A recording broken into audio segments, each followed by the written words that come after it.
नमस्कार दोस्तों, स्वागत है आपका साइंस जर्नी में। भारत में संतरी से लेकर मंत्री तक, गांव से लेकर शहर तक, दूध पीता बच्चा से लेकर बूढ़े पुरानों तक सब एक सुर में गीता का गाना जरूर गाते हैं। कोई कृष्ण का गाना गाता है, कोई हरे कृष्ण करता है और कुछ नहीं तो गीता के रट्टम तोतम लगाए रहता है। बिना उसका इतिहास जाने, बिना उसकी सच्चाई जाने, कैसे लिखा गया, कहाँ से मिला, क्या प्रसंग है, गीता के लेखकों को कैसे पता चला कि वह गीता के उपदेश किसी ईश्वर के हैं। जब कृष्ण ने कहा, अर्जुन ने सुना, तो फिर तीसरा कौन बैठ के लिख रहा था। बीच रणभूमि में दोनों गए तो वहाँ की बातें कैसे लीक हुई। इन सारे तथ्यों को छोड़कर लोग अलग तरह की अंधश्रद्धा के गीत गाए जाते हैं। वीडियो 112, 114 में आपने देखा गीता, जो कि महाभारत के भीष्म पर्व के 25वें अध्याय में घुसपैठ कराई गई है और वह भीष्म पर्व के ही पूर्व अध्यायों के श्लोकों से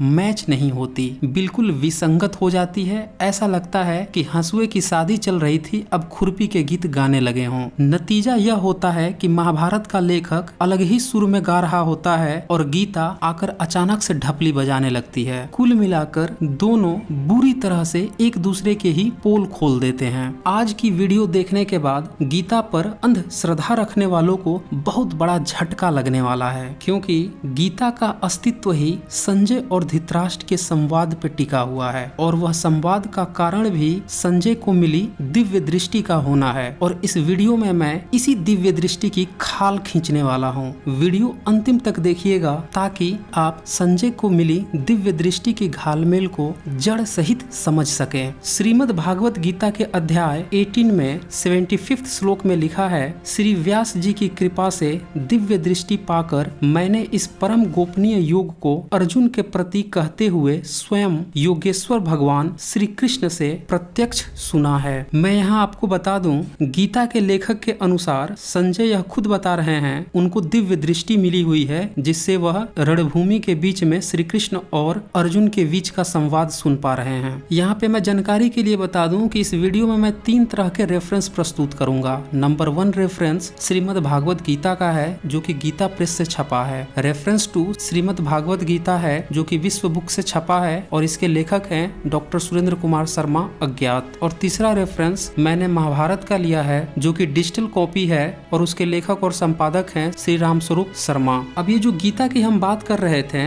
अध्याय 18 की, इसी के 74 श्लोक को भी देखें तो उसमें लिखा है, संजय बोले, इस प्रकार मैंने श्री वासुदेव के और महात्मा अर्जुन के इस अद्भुत रहस्य युक्त रोमांचकारक संवाद को सुना। यानी गीता का लेखक कह रहा है कि पूरा गीता ही संजय द्वारा दिव्य दृष्टि प्राप्त होने के कारण देखी सुनी जा सकी है। इसी 18 चैप्टर के 76 श्लोक को भी सुने। हे राजन, भगवान श्री कृष्ण और अर्जुन के इस रहस्य युक्त कल्याणकारक और अद्भुत संवाद को पुनः पुनः स्मरण करके मैं बार बार हर्षित हो रहा हूँ। अर्थात गीता का लेखक के अनुसार संजय कृष्ण अर्जुन के संवाद को न सिर्फ सुना बल्कि बार बार स्मरण भी कर रहा है। यानी गीता उसे एक तरह से याद हो गई थी और इसका कारण था उसके पास तथाकथित दिव्य दृष्टि का होना। वीडियो 112 में मैंने बताया भी था कि महाभारत के अश्वमेधिक पर्व अध्याय 16 के 6-7 श्लोक में महाभारत युद्ध के बाद जब अर्जुन कृष्ण से दोबारा वही उपदेश सुनने की इच्छा जाहिर करता है तो कृष्ण उससे इनकार कर देते हैं कि वह उपदेश उन्हें याद ही नहीं है, वह असक्षम है। और कृष्ण का जवाब इसी अश्वमेधिक पर्व के अध्याय 16 के 9 से 12 श्लोक में लिखा हुआ है, सुने,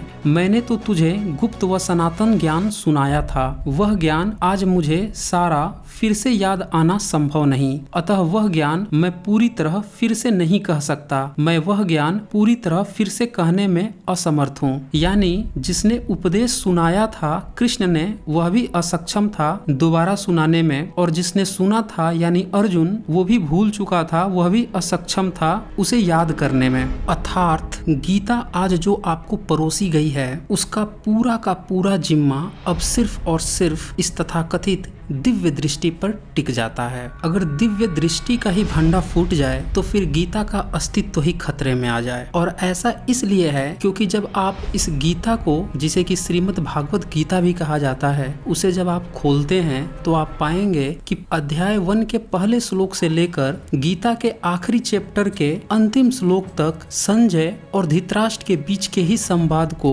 श्रीमद् भागवत गीता कहा गया है। यहाँ पे आपको ध्यान देने वाली बात यह है कि कुछ लोग कृष्ण को ईश्वर बताते हैं, वहीं कुछ गिने चुने लोग उसे महामानव कहते हैं। दोनों ही केसेस में संजय की दिव्य दृष्टि न सिर्फ खोखली प्रतीत होती है बल्कि पूरी तरह से अपने ही पोल खुलवा बैठती है। अगर कृष्ण ईश्वर थे तब अर्जुन के अलावे कोई और अगर उपदेश सुना होता तो उन्हें अवश्य इस बात की जानकारी होती। वो तो अर्जुन को लेकर रणभूमि के बीच में चले जाते हैं ताकि न तो पांडव और न ही कौरव उन दोनों के बीच की वार्ता को सुन सके। और जैसा कि अभी हमने डिस्कस किया कि जब महाभारत युद्ध बीत जाता है और अर्जुन दोबारा उसे सुनना चाहता है तो कृष्ण भी इनकार कर देते हैं कि वो भी भूल गए हैं और अर्जुन तो भूल ही गया था। वहाँ पे कृष्ण अगर संजय के पास दिव्य दृष्टि होती तो जरूर रेफरेंस देते, संजय ने भी उसको सुना था, वहां से तुम्हें ये चीज दोबारा मिल सकती है। लेकिन ऐसा वो तो कुछ कहते ही नहीं। तो इससे दो चीजें पता चलती है, या तो कृष्ण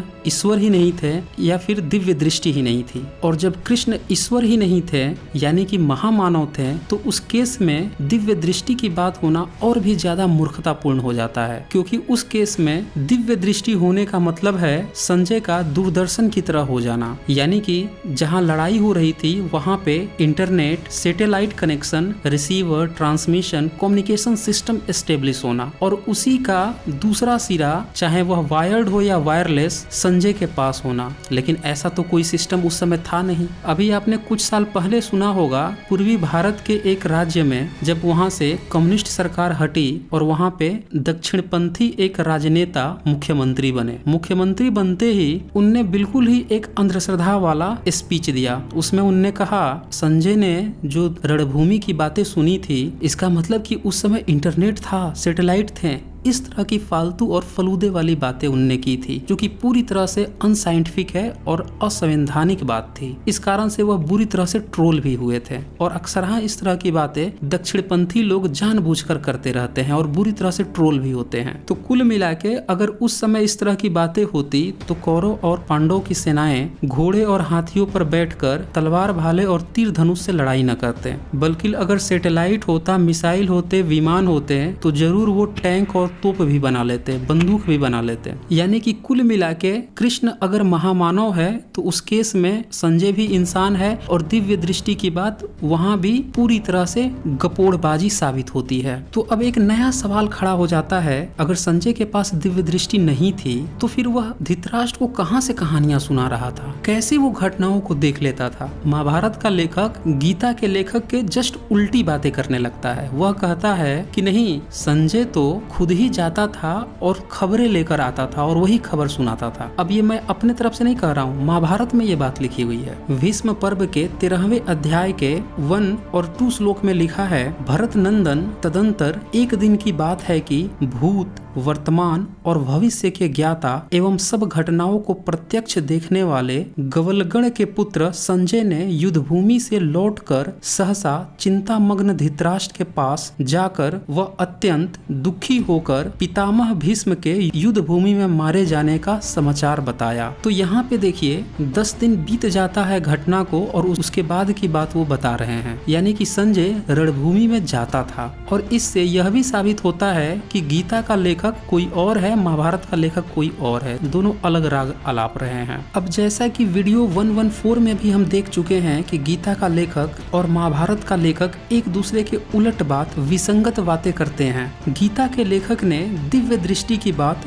भीष्म पर्व के 42वें अध्याय में की है, वहीं महाभारत का लेखक भीष्म पर्व के 15वें अध्याय के 7 to 10 श्लोक में ही जस्ट उल्टी बातें करने लगता है। इसका हिंदी अनुवाद सुने। हे राजन, जिनकी कृपा से मुझे परम उत्तम दिव्य ज्ञान प्राप्त हुआ है, आई रिपीट, दिव्य ज्ञान प्राप्त हुआ है। ये दिव्य दृष्टि की बात नहीं कर रहे हैं, दिव्य ज्ञान की बात कर रहे हैं। इंद्रियातीत विषयों को भी प्रत्यक्ष देखने वाली दृष्टि मिली है दूर से भी सब कुछ और भविष्य का ज्ञान, शास्त्र के विपरीत चलने वाले मनुष्यों की उत्पत्ति का ज्ञान, आकाश में चलने फिरने की उत्तम शक्ति तथा युद्ध के समय अस्त्रों से अपने शरीर के अछूते रहने का अद्भुत चमत्कार आदि बातें जिन महात्मा के वरदान से मेरे लिए संभव हुई है, उन्हीं आपके नियोगी पिता पराशर के पुत्र व्यास जी को नमस्कार करके मैं इस अत्यंत अद्भुत एवं रोमांचकारी युद्ध का वर्णन करता हूँ। यानी इस श्लोक में दिव्य ज्ञान की प्राप्ति की बात हो रही है, दिव्य दृष्टि की नहीं। और इसी दिव्य ज्ञान की बदौलत संजय दूसरों के मन की बात जान लेता है। वह आकाश में उड़ सकता था और किसी अस्त्र शस्त्र का उसके शरीर पर असर भी नहीं होता था, ऐसा वो कह रहा है। अगर अब भी आपको संदेह है कि संजय को दिव्य ज्ञान की बजाय दिव्य दृष्टि मिली थी, तो एक और उदाहरण देख लीजिए, वहां से भी इसकी पूरी पोल खुल जाएगी। शल्य पर्व के 25 अध्याय के 57-58 श्लोक से पता चलता है कि युद्ध भूमि में संजय को सात्यकी नामक योद्धा ने पकड़ लिया और वह उसे मारने में उद्धत था कि व्यास ने उसे उससे छुड़वा दिया। और ये 29 अध्याय के 35 से लेकर 39 श्लोक के बीच में दिया हुआ है। अब यहाँ सवाल उठता है कि भीष्म पर्व में संजय कहता है कि उस पर अस्त्र शस्त्र का प्रभाव ही नहीं पड़ता, वह आकाश में उड़ सकता था। वहीं शल्य पर्व में उसे रणभूमि में सात्यकी नामक योद्धा पकड़ लेता है, तब व्यास उसे छुड़ाता है। तो ये तो विरोधाभास है, लेकिन ये तो कुछ भी नहीं है। असल सवाल तो यह है कि जब संजय को दिव्य दृष्टि प्राप्त थी तो वह रणभूमि में जाता क्यों था? वह तो खुद ही दूरदर्शन था, घर में ही बैठ के रणभूमि की सारी बातें दूरदर्शन की तरह प्रचारित करता था। फिर उसे सिग्नल लेने के लिए रणभूमि में क्यों जाना पड़ता था, वो भी आकाश मार्ग से, और जाते हुए पकड़ भी गया एक बार। अब यहाँ पे जो दिव्य ज्ञान की बात हो रही है उसकी भी मैं पोल खोल देता हूँ। अगर संजय में उड़ने की शक्ति होती तो सात्यकी द्वारा पकड़े जाने से पहले ही वो उड़ जाता, या फिर उसको लेकर ही उड़ जाता और उस पर अस्त्र शस्त्र का तो कोई प्रभाव पड़ना नहीं था। साथ ही अगर वह दूसरे के मन की बात को जानने का दिव्य ज्ञान रखता था तो वह सात्यकी द्वारा पकड़े जाने से पहले ही उसके मन की बात को क्यों नहीं जान सका? यानी सीधी सी बात है कि दिव्य दृष्टि की बात कोरी गप है, दिव्य ज्ञान की भी बात कोरी गप है। और ये मैं कहीं और से नहीं बता रहा, इसी गीता और महाभारत के ही रेफरेंस दिखाकर बता रहा हूँ। ये खुद ही अपनी पोल खोल रहे हैं। तो यहाँ से वैसे लोग जो कि गीता पे अंधश्रद्धा रखते हैं, वे सोचते हैं कि गीता में बहुत ज्ञान है, क्योंकि खुद वो लोग कभी गीता पढ़े नहीं है, दूसरों से सुने हैं। और जब एक ही बात आप 1000 लोगों से सुनते हैं, स्पेशली उन लोगों से जिसे आप थोड़ा अच्छा समझते हैं, पढ़ा लिखा समझते हैं, और वही गीता का गुणगान आपके सामने करने लगता है, तो आप सोचते हैं कि जरूर गीता अच्छा होगा। और इस तरह से भेड़ चाल में एक भेड़ गड्ढे में गिरता है और बाकी लोग भी बिना उसकी जांच किए हुए, बिना उसका इतिहास जाने हुए, बिना उसका एक एक क्रिटिकल स्टडी किए हुए अंधश्रद्धा नामक गड्ढे में गिरते रहते हैं। तो दोस्तों, इस वीडियो को ज्यादा से ज्यादा शेयर कीजिए ताकि सभी लोगों को पता चल सके कि ये जो गीता है या महाभारत है जिसमें जो दिव्य दृष्टि की बात की गई है वो पूरी तरह से फेक न्यूज है। पूरा महाभारत और श्रीमद् भागवत गीता पढ़ लेने पर भी यह कहीं से नहीं साबित होता कि संजय को कोई दिव्य दृष्टि मिली थी या दिव्य ज्ञान मिला था। इसके श्लोक ही इनकी पोल खोल देते हैं। तो आज बस इतना ही, और आगे की वीडियोस में कुछ और भी रोचक तथ्य लेकर आने वाला हूँ। धन्यवाद।